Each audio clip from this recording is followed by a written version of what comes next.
Voltei. Então, eu disse há quase um ano que eu ia voltar. Bom, na verdade, eu gravei uma aula, a primeira aula sobre genética, né? Que se você não viu por acaso, era a introdução da genética, você clica aqui. E no final da aula, eu disse que eu ia ensinar como que calculava a probabilidade, como que fazia para entender como que funciona a probabilidade de você herdar um lado hidrogenético dos seus pais. Porque o pai era azão azinho, a mãe era azão azinho, por que que eles passariam azinho azinho para você ter olho azul? Então agora eu vou falar sobre a primeira lei de Mendel, que é aí o grande percursor da genética, as primeiras coisas que você tem que saber para calcular. E vou ensinar também vocês a fazer. Tá difícil a rua hoje, hein? Eu vou ensinar vocês a fazer também o quadrinho de Pinet para saber calcular isso e blá blá blá blá blá. Então, bora lá, primeira lei de Mendel. Eu sou Jorge, eu sou graduando em Física e apaixonado pelas ciências da natureza e matemática. E estou aqui para dar uma aulinha sobre genética, sobre a primeira lei de Mendel. Continuação do outro vídeo de genética, repetindo. Se você não viu ainda, clica aqui e já deixa o like aí, porque essa aula vai ser top, top. A lei de Mendel foi estudada e desenvolvida por Gregor Mendel. Cruzando ervilhas, o Mendel descobriu algumas coisas de como funciona a genética. Basicamente, o que ele diz com a primeira lei de Mendel é que na hora da formação do gameta, os alelos homólogos vão ser separados. Ou seja, vamos usar o exemplo que eu falei na aula passada. Lá eu tinha dado o exemplo sobre os olhos. Falar aqui no meu caso. O meu pai tem olho azul. Azul é recessivo. Só para vocês entenderem, eu vou dar o exemplo assim, tá? Não é exatamente assim que funciona, mas mais fácil de entender assim. O meu pai tem olho azul, então ele é azinho azinho. A minha mãe tem olho castanho. O gene para olho azul é recessivo, ou seja, azinho. Então ele só vai se expressar se estiver em dose dupla, ou seja, azinho azinho.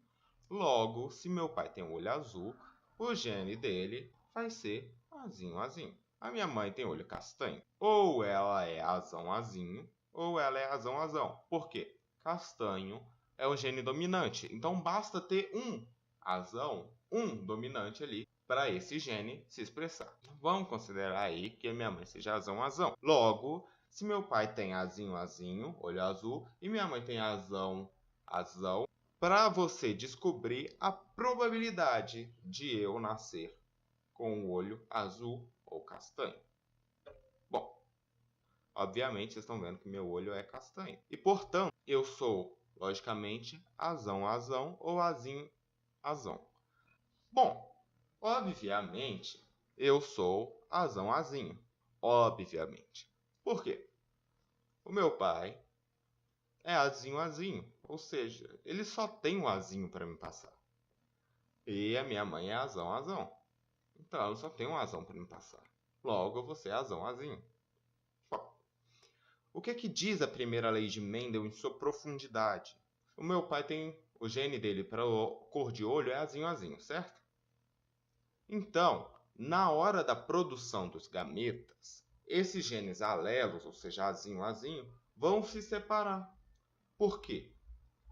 Nas suas células somáticas, você tem 46 cromossomos.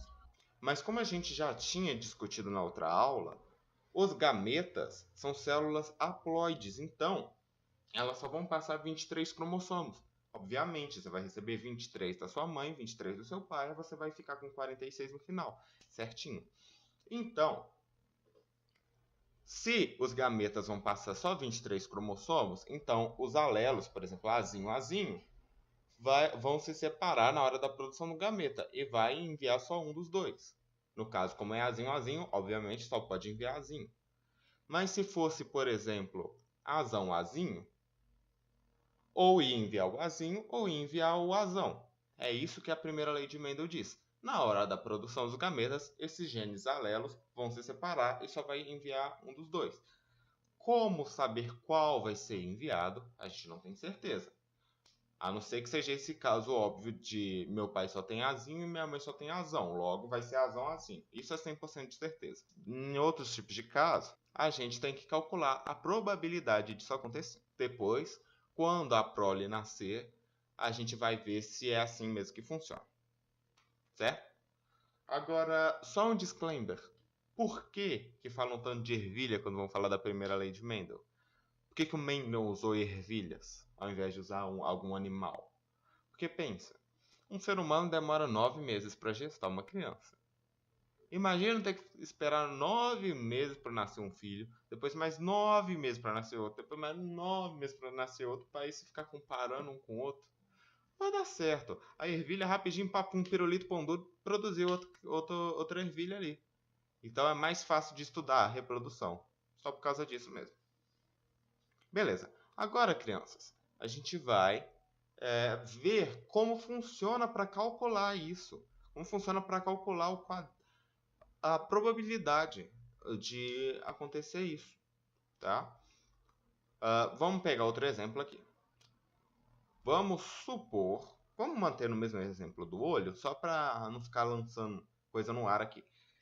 Vamos supor agora que o pai é azão azinho. O azinho vai ser recessivo para produzir olho azul. O azão vai ser dominante para produzir o olho castanho. Tá? Então pensa que a mãe é azão azinho e o pai também é azão azinho. Certo? Agora a gente vai ver como que calcula isso no quadrinho de Pinet, tá? A probabilidade disso acontecer. Então, eu vou colocar o quadrinho aqui na tela para vocês entenderem.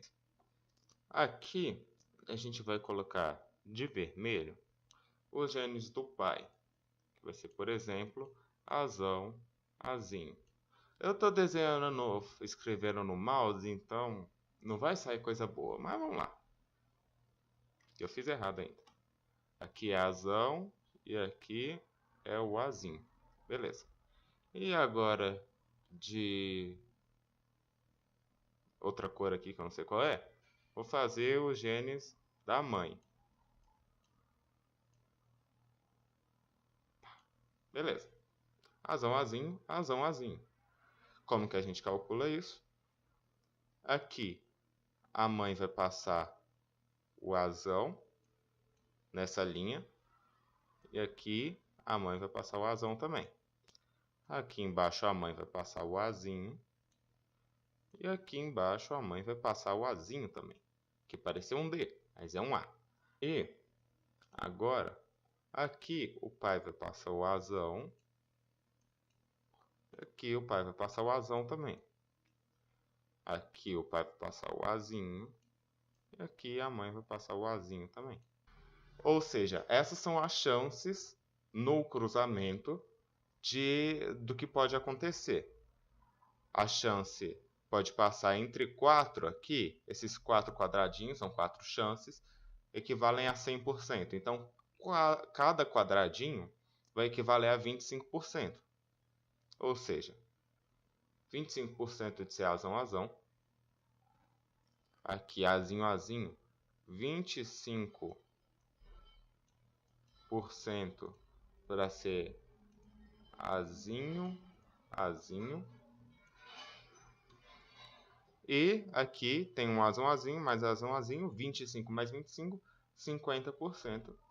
50% de ser azão, azinho. Se um exercício pedir para você calcular de modo fracionado, vai ser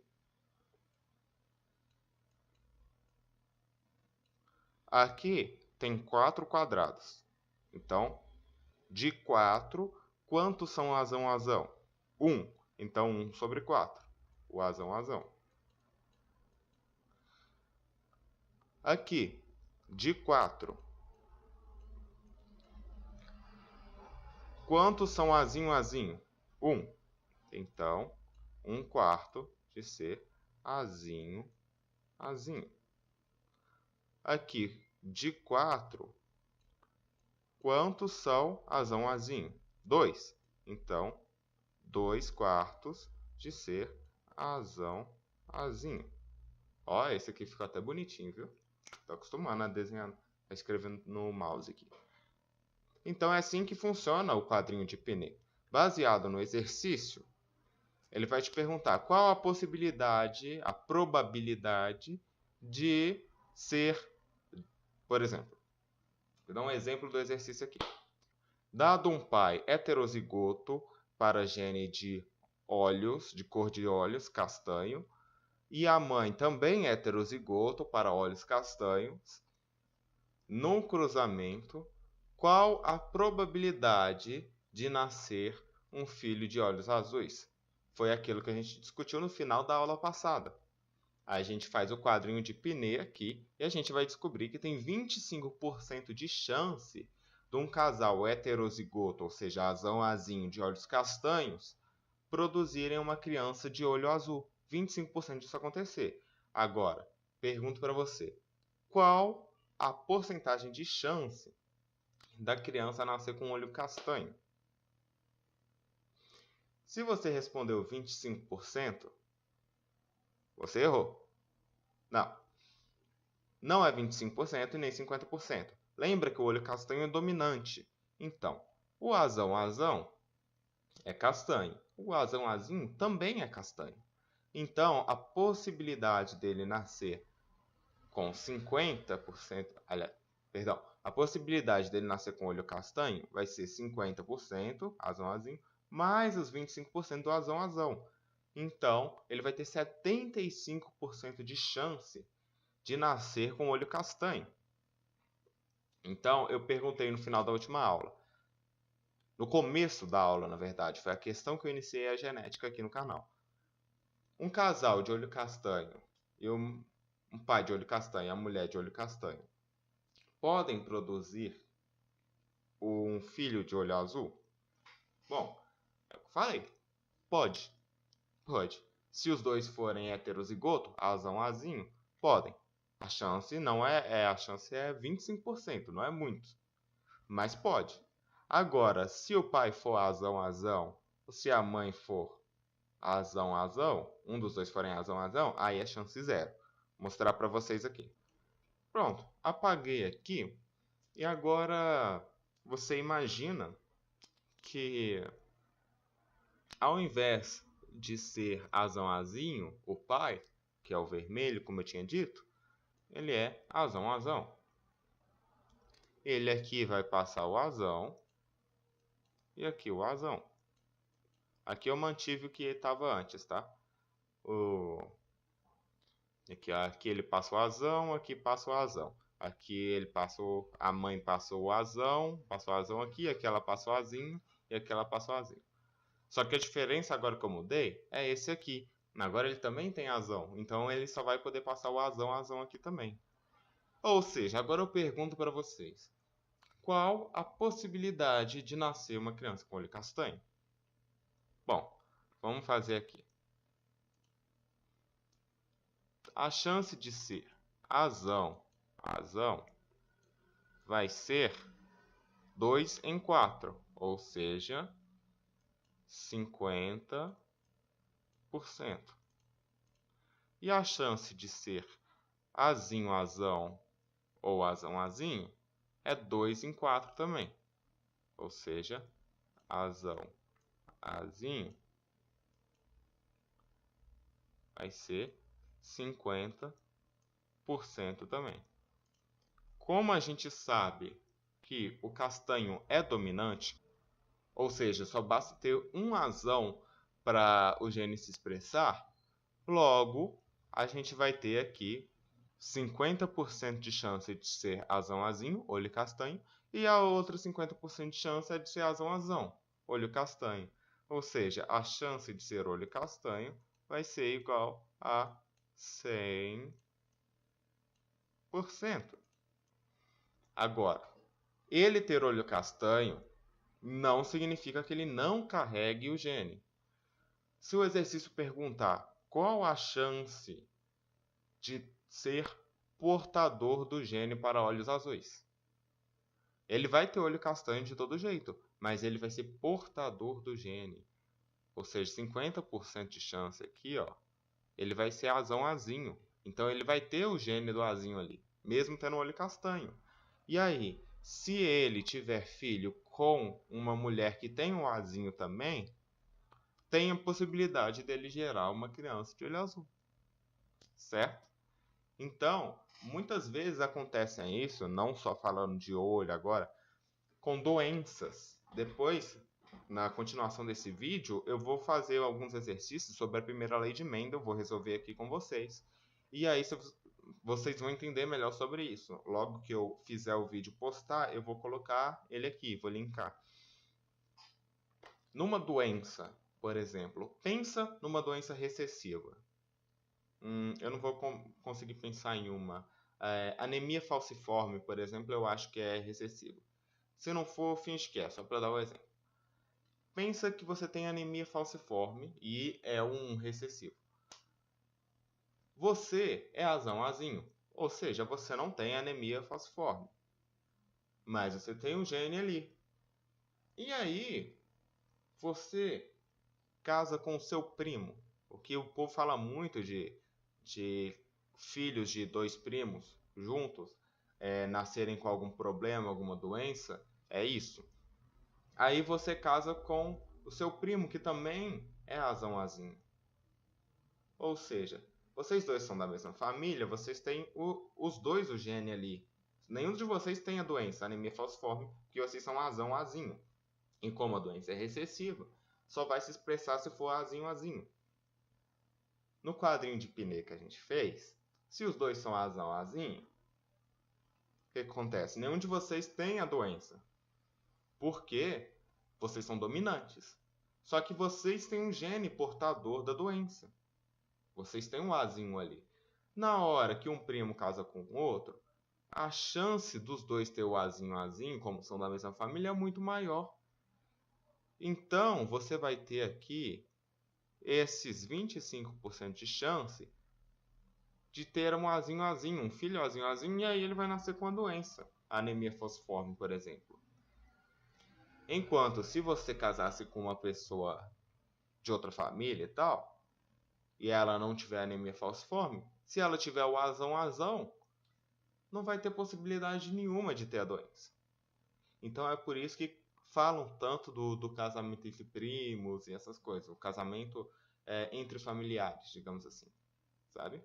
Então é isso. Eu espero que tenha ficado claro a primeira lei de Mendel, mas vai ser basicamente isso, a princípio. A lei de Mendel não é muito complicada. É só você saber calcular esse quadrinho de Pinet e saber que na hora da formação dos gametas, esse azinho ou azinho, eles vão se separar e só vai enviar um. Se seu pai é azinho, ou ele vai te enviar o azinho, ou ele vai te enviar o azão. E lembrando que esses genes alelos, esse azinho, vai ser para cada característica. Aqui a gente falou de olhos e depois a gente falou da doença, anemia falciforme. Cada um seria um gene totalmente diferente, entende? Para cada gene, para cada característica do seu corpo, ou para uma doença, por exemplo, cada um vai ter o seu gene ali dentro do seu DNA, dentro do seu cromossomo, certo? E aí, na hora de fazer os exercícios, que vai vir na sequência dessa aula, vocês vão entender melhor como calcular isso e tal. E depois dessa aula, a gente vai dar sequência genética, e mais para frente tem a segunda lei de Mendel, que vai complicar um pouquinho mais. É mais ou menos isso, só que vai ser um pouco mais complicado. Esse quadrinho de Pinet vai dar uma aumentada, digamos assim. É isso, a aula é bem simples, não é muito difícil de entender o caso da primeira lei de Mendel. É bem básico mesmo, mas é o que vocês mais vão precisar para resolver os exercícios de genética. Então, agora eu vou gravar os exercícios para vocês, montar eles aqui e mostrar como resolve os exercícios. E em seguida eu trazer a continuação da genética, que eu acho que vai ser a segunda lei de Mendel ou algo assim. Bom, beleza, gostou da aula? Entendeu certinho? Deixa o like aqui embaixo, para dar uma força. Se não entendeu alguma coisa, tem alguma dúvida, deixa aqui nos comentários. E compartilha o vídeo aí, sabe? Fase de Enem, sabe como é que é? Genética cai bastante, então é bom que a galera aí que está estudando, os vestibulandos, saiba disso, sobre a genética. Não só de biologia vestibulando, tá vindo aí aula de física, tá vindo aí aula de química. Então, se liga que aí vem muito mais coisa, tá? Então, valeu aí, um abraço e tchau!